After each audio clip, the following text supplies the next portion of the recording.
Mankind has always had a fascination with the incredible. Engineering feats that defy belief, works of art that speak to the soul, scientific discoveries that change the world, scenes of nature that awaken our senses. We call them wonders. But the greatest wonders of all time were the miracles performed by one man almost 2,000 years ago. The world had never seen anything like it before, nor has it since. So let's be amazed again at the 7 wonders of the Word.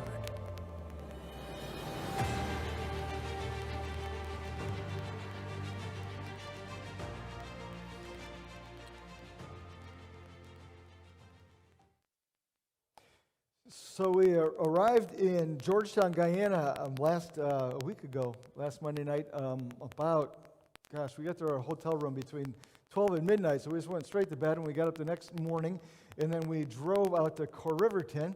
It's about a 3-hour drive. I don't think it's that far. It's just that you're on this it's a 2-lane road that just winds through every village between Georgetown and Riverton. But one of the first things that really stuck out to me as I went through Guyana there were the road signs. And all along this road, there were signs that looked like this. It says, "Welcome to Dundee." And then you drive for about 2 miles, and there'd be the next sign, "Welcome to Fort Ordnance." And you drive another mile or two, and you'd see the next sign, "Welcome to Experiment." And all down this road for 3 hours, we passed sign after sign after sign like this. And so the story is, this was a British colony originally, and when it was given its independence, they took the land and they subdivided it every mile to 2 miles, and actually they're on the metric system, but it's separated by drainage ditches, and every little burg there would get its own name. And so there'd just be a dozen, 20 maybe houses at the most, and that would be the town. But what I loved most about all these signs, and they just kept coming sign after sign after sign, was the creative names that they came up with for some of the places that they live. So, there's a town like Experiment, or a town of Adventure. Wouldn't you love to live at Adventure? Or how about this one? Mosquito Hall. It might be time to move. I like this one here, the town of Sarah. Doesn't that just sound nice? There isn't a town of John, too. I was thinking maybe they get John and Sarah together. I don't know what they call that town then. How about this one? I drove by this one. This one just cracked me up. Now or never.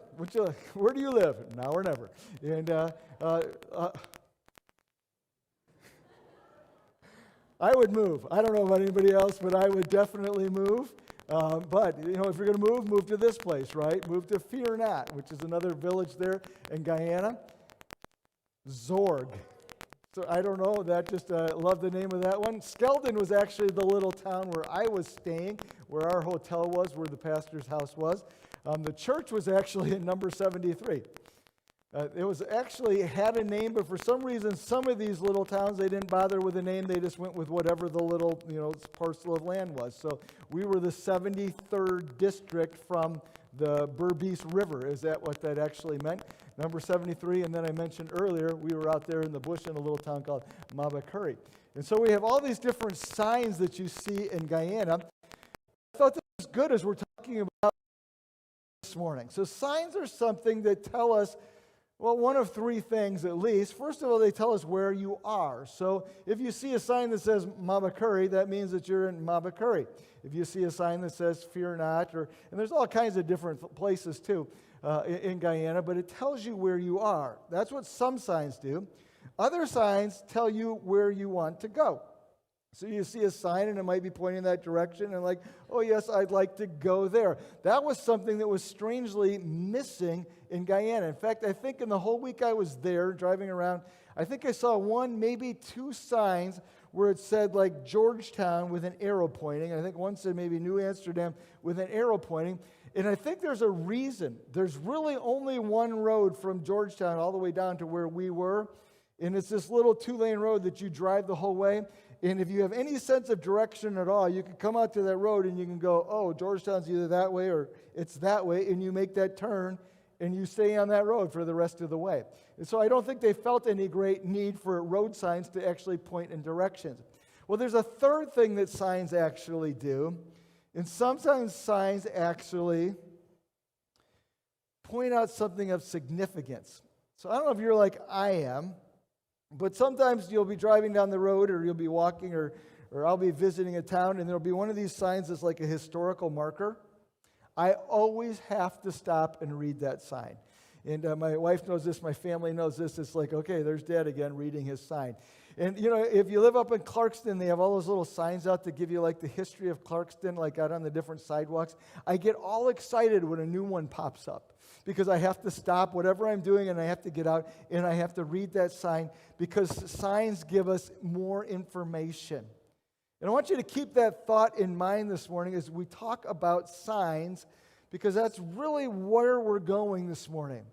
Now, these are actually maybe some signs that you're looking for in your life. Maybe you'd like to look for the town of relief, or maybe you're looking for success. This is actually a real town in Guyana.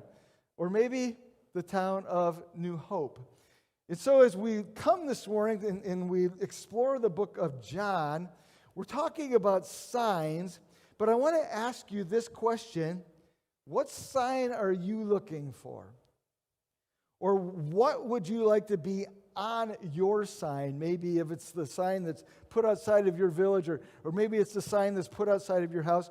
What would you like that sign to read?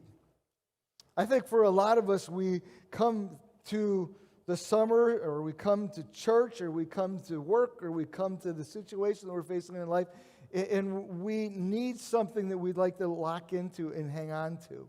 Because we feel lost or unfocused, or maybe like we're wandering around aimlessly, and we're looking for a sign that would point us somewhere. And this morning we want to talk about those signs that don't point us somewhere, but they point us to someone who wants to help us get to places like joy, or to places like fulfillment, or to maybe wellness or wholeness. So where are you this morning? And where do you need to go? And what sign are you looking for that might help you get there? Because this summer we're going to look at 7 signs. And maybe not exactly like these signs like we put up here on the screen, but there's 7 signs that are located in the book of John. And we want to look at the first of the signs this morning, and that's in John chapter 2. So let me invite you to turn to John chapter 2. And as you're doing that, let me just give you some context on this book of John that we're going to be exploring here for the rest of the summer. It was written by, obviously, John, who was one of the disciples, became one of the apostles, one of the close followers of Jesus. He never mentions himself in the book, just mentions himself as the disciple that Jesus loved, but we know that he's referring to himself.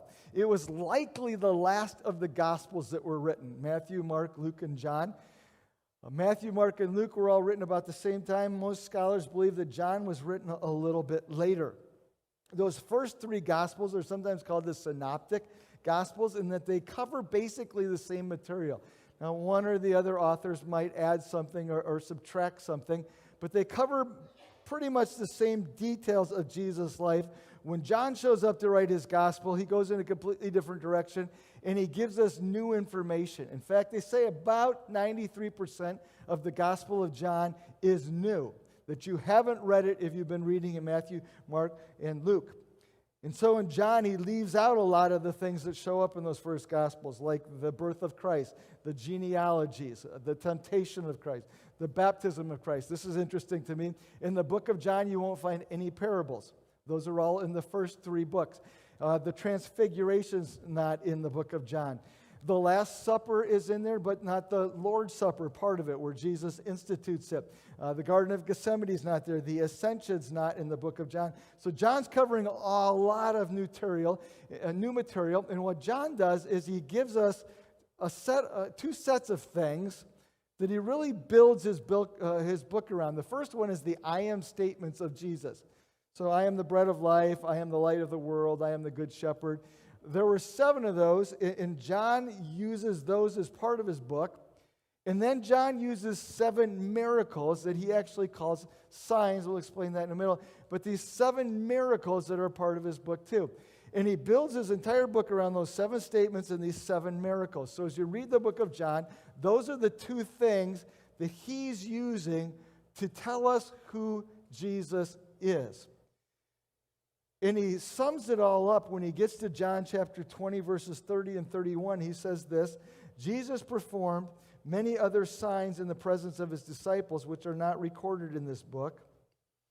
But these are written that you may believe that Jesus is the Messiah, the Son of God, and that by believing you might have life in his name. So going back to that first sentence there, Jesus performed many other signs in the presence of his disciples. Now, the signs are just John's words for miracles, but he uses this word because he wants us to see that it's more than just a miracle. Sometimes when we go through life, we say, hey, I'm looking for a sign. I'm looking for something that really jumps out, that signifies to me that this is the direction that I need to go. In the Bible, it's pretty similar, where God often gives people signs. He gives them something special or something unusual or something unexpected that jumps out, that gets people's attention to say, hey, this is the way that you need to go, or this is the message that you need to hear, or this is the messenger that I've sent. And so John is saying this about Jesus, that he's doing these miracles, but these miracles are actually signs designed to get us to step back and go, whoa, I wasn't expecting that. That one caught me by surprise. And then to stop and think about it and to ponder it and to understand that there's something bigger that's going on. And so these signs are a little bit like those road signs that I like so much that I have to stop and read. John's saying these miracles are signs that we need to stop and reflect on. So what exactly is a sign? It's a tangible evidence to validate a message or a messenger. And Jesus' miracles were these signs, or Jesus' miracles were like exclamation points to say, hey, right here, stop, look, listen about what this has to say. So he's saying that there's more to this miracle than just the miracle. If you go back to the book of Matthew, Mark, Luke, they focus on what Jesus did. There's actually 35 miracles that are recorded in the Gospels, and only 7 of them John chooses. But Matthew, Mark, and Luke, John, they focused on a lot of these things, what Jesus did, also what he said, and they really provide the history of Jesus. When you get to the book of John, John focuses, however, on who Jesus is. Instead of the history of Jesus, it's the mystery of Jesus. And John selects 7 miracles out of these 35, and he builds his book around these. In fact, of these miracles, only 2 of the 7 miracles show up in any of the other Gospels. The walking on water and the feeding of the 5,000. The other 5 miracles that we see in the book of John are unique to the book of John. But he selects them for a specific reason so that we might believe. In fact, in the book of John, the word believe is mentioned 98 times, which would suggest that this is a major theme of the book of John. And so John is saying, here's these statements of Jesus, here's these miracles of Jesus. I want to confront you with these. I want to expose you to these so that you can believe. And it's a reminder to us that belief is not just a straight line, that at one point we come to Christ and we just believe all the way across and someday we're going to heaven. Belief is one of these things, where sometimes we're doing better in belief and other times we're not doing well, and doubt starts to creep in, and then we build belief, and then that belief and trust continues to grow. And what John is saying is, I want you to look at this because I want you to see who Jesus is, and the more you think about this, the more your belief, the more your faith, the more your trust is actually going to grow. So these signs, though, were miracles. They were definitely out of the ordinary, and they were definitely situations where anybody who was there would stop and look and go, whoa. And we've all been to places in the world, and we talk about the ancient wonders of the world and the modern wonders of the world and the natural wonders of the world, and we stick 7 in front of all of those. Well, in the book of John, we have these 7 wonders too, where anybody who's there was going to look at Jesus and what he did and go, whoa. What just happened here? And that's exactly what happens here in John chapter 2. So let's dive in John chapter 2, verse number 1. We're going to look at the story of turning water into wine. Now, 2 years ago, we talked about this story when we were going through our Up North with Jesus series. And we talked about what did the miracle mean. Today we're going to look at the same story, but we're going to back it up, and we're going to ask, what does this tell us about Jesus? Because it's a sign. It's pointing to Jesus. What is it telling us about Jesus, and why does this matter to us? Verse number 1. On the third day, a wedding took place in Cana of Galilee. And the first question is, the third day from when? Well, evidently it's going back into chapter 1 when it's talking about where Jesus called Nathanael, which was one of the disciples.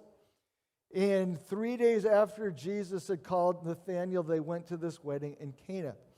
Jesus has been starting to call his disciples. He doesn't have them all collected yet. At this point, he's got Peter and Andrew, Nathanael and Philip. We think probably James and John. So he's got like half of his discipleship group has been collected up to this point.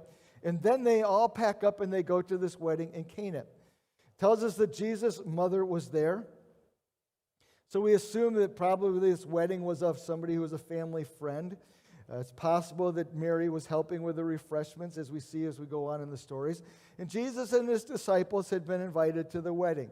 So instead of the +1, this was like a +6. So Jesus shows up with like 6 or 7 of them. And it says when the wine was gone, Jesus' mother said to him, "They have no more wine."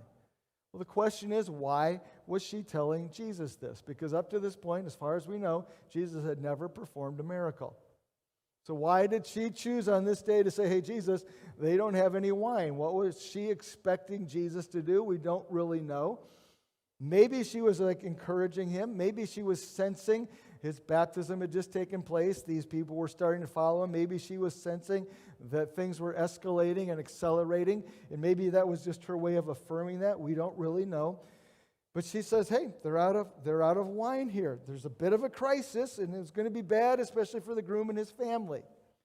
When you run out of wine, the party's over. Everybody goes home, and the longer the party, the better it reflected on you socially and of your status. And so there was a little bit of a dilemma and a crisis going on here.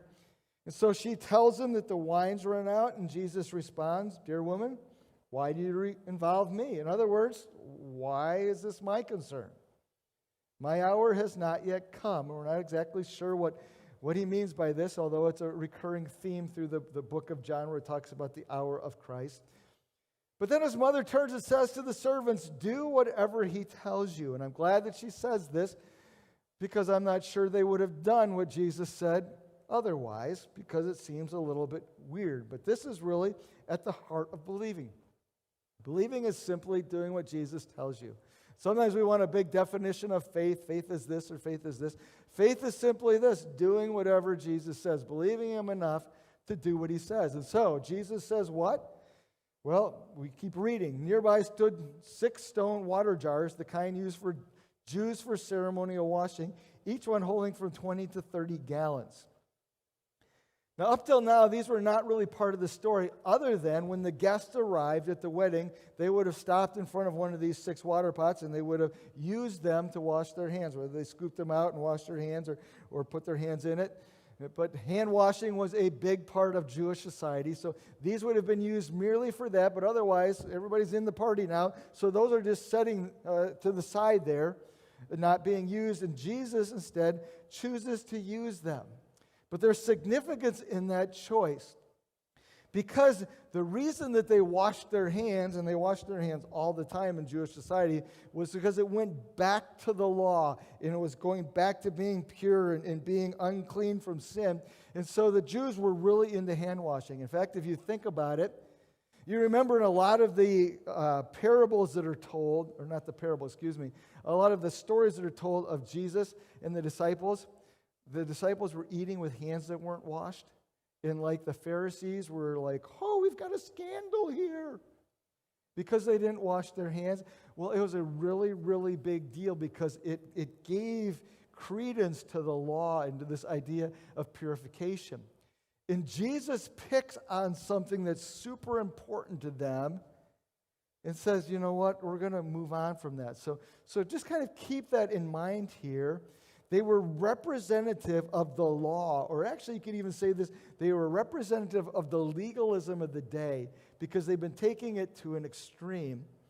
And Jesus was about to be done with the law. as they knew it. In that first miracle that we're about to see here was about to make a huge statement on the Jewish system and of their purification. And so Jesus says to the servants, fill the jars with water. So they filled them to the brim. Then he told them, now draw some out and take it to the master of the banquet. They did so. And the master of the banquet tasted the water that had been turned into wine. It doesn't really tell us how that happened, and it doesn't really tell us when that happened. Did all of those 6 pots, and they would have been about the size of a trash can, would all of those 6 pots, did they all just turn to wine? Or as they drew water out of the wine and put it into the pitchers, did it turn into the wine then? Or maybe even as it was in the pitcher? It doesn't really tell us. And I guess it doesn't tell us because it's not important. But the water turns to wine and is taken to the master of the banquet who tastes the water. He didn't realize where it came from. Verse number 9, though the servants who had drawn out the water knew, and the disciples knew, and Mary knew, but that's all that knew. And so this huge miracle, all these people at the wedding feast, they have no idea that this miracle is even going on, other than just a few select people here.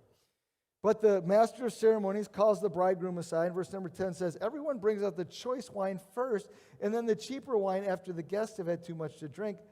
But you've saved the best till now.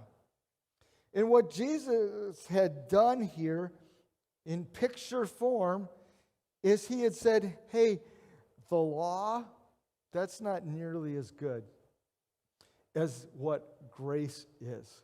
This old wine, even the water of the past, it's nothing like this new wine that we just sang about. And so it had significance in that way. In verse number 12, then it sums up this story. It says, what Jesus did here in Cana of Galilee was the first of the signs, choosing that word instead of miracles, through which he revealed his glory, and his disciples believed in him. And in a very simple way, it's Jesus showed up, did this miracle, and the disciples looked at him and go, whoa, this guy's just not a great teacher. This guy is like nobody we've ever seen before. We've never seen anybody who takes wine or water and turns it into wine, and probably you and I have probably never seen anybody like that either. And if somebody could do that, they'd be in huge demand today, wouldn't they? But they stood there and was like, who is this? And that's the question they asked. And the reason that Jesus turned that water to wine is so that they would ask that question and would start to understand that he wasn't just some common ordinary man. Yes, he was a man, but he also was the Son of God. And so in that moment, he revealed his glory, and he told them some things about himself. In at least 5 things. And I want to just take this story and share 5 things this morning that we can learn about Jesus ourselves. The first thing is this: Jesus is the God of wonder. He does things that only God can do. And as I mentioned, some of these disciples had now been following Jesus a grand total of 3 days. And Jesus says, okay, right from the start here, I want you to know that I'm not the average person here. And I'm sure they stood there with their jaws hanging open like, what did we just see? But I want to encourage us this morning to go back and to reclaim some of that wonder. The wonder of the first time that you encountered Jesus. The wonder of when you learned that he loved you. The wonder of when you learned that he loved you enough to die for you. The wonder of realizing that he actually chose you among all these different people in the world. That this Jesus didn't just show up at a wedding in Cana, he showed up in your story too. And just for a minute to say, wow, that's pretty incredible, isn't it? To stop and think about what he did for you. To stop and think about the fact that you can know him personally. Stop and think about the fact that he's for you, that he can do anything. I think sometimes in our faith, we've lost our sense of wonder. Who is this Jesus? I'm excited to have Allie back visiting with us. I haven't seen her in a year and a half because of all this nasty COVID stuff, and she just traveled. But I think of this sometimes when I remember Allie, when she was born. She was a December birthday, and we were just getting ready for a big church program that I was in charge of, and it was like just mayhem. But I remember that night that Allie was born, I was standing here holding this little 8-pound baby thinking, this is how Jesus came? Wow. How much humility does that take? And to just be blown away by that in that moment, but in our moments even today, maybe to be reminded of the fact that he came as a baby, or to be reminded of the fact that he lived as a man. And he went out through all the junk that we go through. I mean, you think about the time that he lived. I mean, they weren't dealing with indoor plumbing, and they weren't riding around in cars and on scooters and any of that stuff. I mean, he was going through hard times in life just like us, for us. And maybe to remember that he went to a cross and that they buried him, and then he rose from the grave, and he ascended to heaven, and he lives there, and he's there praying for us and cheering for us and doing things for us. And maybe we need to be reminded of the fact that he's redeeming our stories. I think sometimes our faith becomes really commonplace, kind of ordinary. We're just used to it. And so we do the things that we do, and we have our Christian routines and our faith practices. But have we lost the wonder? Where we step back and say, whoa, what just happened in my life? Whoa, what did he just do in my story? Whoa, what is going on over here that can only be the supernatural? He is the God of wonder, because he's the God who can turn water into wine. Secondly, he's the God of concern. He loves us enough, he cares about us enough to help us in our predicaments. We mentioned before, to run out of wine at the wedding would have been a major social blunder. You would have been an embarrassment. You would have been the talk of the town. And maybe a year later it wouldn't have been that big a deal, but for the moment it would have been a big deal. And Jesus said, you know what? You've got this problem here. I'll go ahead and take care of this problem. And that's who Jesus is. Sometimes we don't buy enough wine for all of the guests, and sometimes we don't plan ahead like we should, and sometimes we make bad decisions and get ourselves in trouble, and sometimes we're just not thinking, and things happen to us sometimes. And Jesus is the God who is concerned enough to say, hey, you know what? If you need some wine, I can provide that. Think about this miracle. It really didn't make that big a difference, did it? Okay, so the wine runs out, so everybody has to drink a little water. We'll be okay, won't we? And Jesus is like, you know what? We can have wine. I can do that. Because Jesus cares enough about us in our predicaments to sometimes step in and save the party for us. He's not all judgment. He's a lot of grace. And if you go back to chapter 1 here, it talks about his grace as being wave after wave, grace upon grace upon grace. And that's who Jesus is. And in our messes, he steps into our stories sometimes and turns our water into wine. He's also the God of generosity. He gives, but he doesn't just give, he gives in abundance.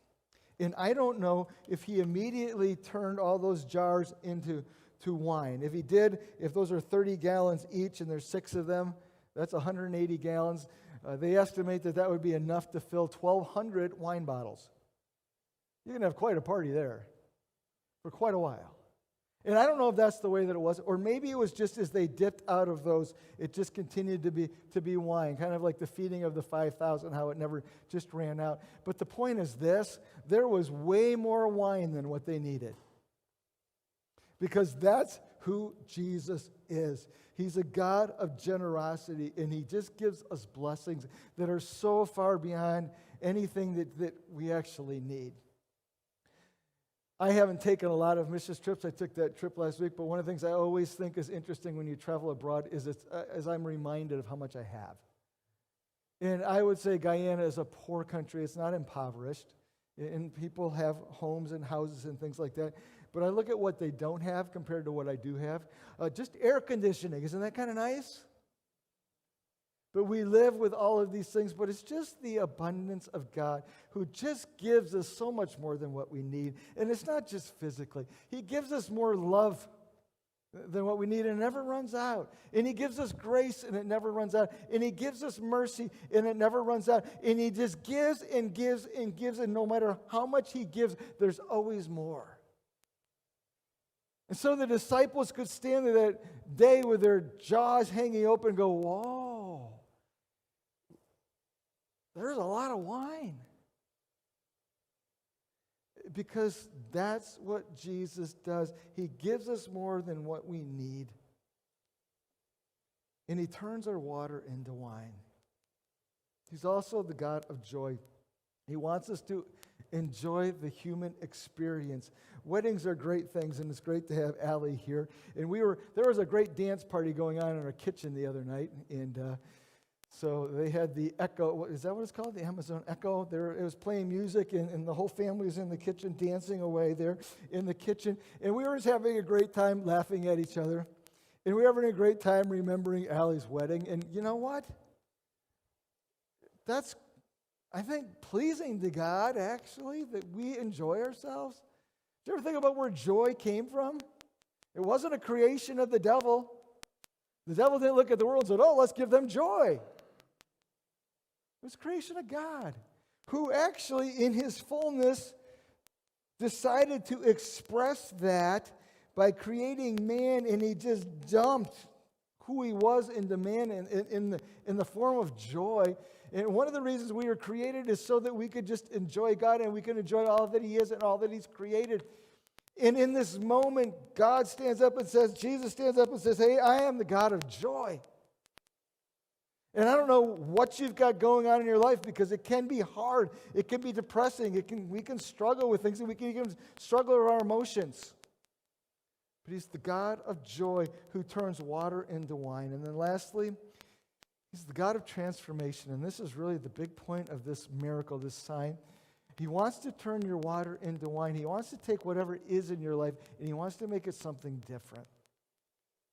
And He does that in salvation when He takes our lives and our hearts that are filled with sin and that are facing God's judgment, and He turns us into a new person, in a new creation. He gives us the Holy Spirit. But all through our lives, He's continually working on this transformation. I want to take you a person who's a person who worries, and I want to make you a confident person. I want to take you this person who fears, and I want to give you courage. And I want to take this person who's addicted, and I want to give you victory. And He's the God who turns water into wine, because He changes things.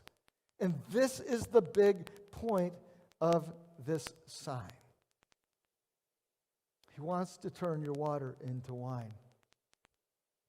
So this morning, I don't know what your need is. Maybe you just need to wonder a little bit more about this God, Jesus, who came into your story and who changed everything. Maybe you just need to be reminded of His concern and His care for you. Even if it's a mess of your own making, He redeems stories. Maybe you just need to appreciate His generosity. Maybe you need to add some joy and celebration to your story. That's His intention. Maybe you just need Him to change you. But He's the God who turns the water into wine. Let's pray. Dear Jesus, we celebrate You this morning. And we stop and we pause and we look at this miracle, this sign. It was really You saying, hey, everybody, pay attention. And so this morning, help us to pay attention. I pray for all of us as we sit here this morning. I pray that through Your Spirit, You would show us where we need some wine in our lives. Maybe you don't even have a relationship with Jesus Christ. It's just water right now for you. He wants to give you wine. And you can have that by inviting Him into your life, asking Him to forgive you your sins. That's why He went to the cross, to die for those sins, asking Him to give you this new life that He promised. Maybe you've trusted Christ, but boy, it's just kind of gotten old and routine and just commonplace. And maybe you need this wine again in your life that He wants to give you. Why don't you have that conversation with Him this morning? Jesus, we want to know You as this new wine that we sang about in our lives. This is our prayer. We pray it in Your name. Amen. If you got a bulletin this morning, we have those in the back. If you notice on the back page, give me 2 minutes here and we'll wrap up. We are going to be doing something else as a church this summer. When we talk about the wonders, we're going to throw out a wonder every week. It's going to be a question. We wonder if, and then we're going to have a challenge for us as a church. And so the first one this week is, we wonder how many chapters in the book of John we can read as a church this week. How many chapters in the book of John can we read as a church this week? And we'll tabulate them all up at the end of the week, and we'll get back in touch with you about that. But how many can we read? So what we've done here on the back here, instead of the growth guide this week, we call it a growth chart, but we've broken up the book of John into 7 sections. So if you want to, you can read through this book this week. Not that hard. It's 3 chapters a day, and we even made it like a little checklist for you, if that's helpful. And you can take that, and you can just check off how many chapters that we've read. And so I'd like to say, throw this challenge out to us, Waterford Community Church. How many chapters of John can we read this week? So I don't know if we have 100 people here this morning. If we all read through the book of John, that'd be like over 2,000 chapters, right? I don't know if we can read that many, but can we read over 1,000 chapters of the book of John? And we're not just reading the book of John so we can read the book of John and say, oh, good, that was John. We're reading here because we're looking for these wonders. And you can actually read chapters 2 through 11 are sometimes called the book of signs. And you can be looking for these even as you read. But that's the challenge this week. To everybody, to all of us, I wonder how many chapters of the book of John can we read? Would you stand with me this morning? So glad that you're here. We have the donuts in the back, or we have Caribbean chocolate if you want to check that out. And you can have part of that. I'm so glad that you're here. I'm so glad to be back. God bless you. Have a great week.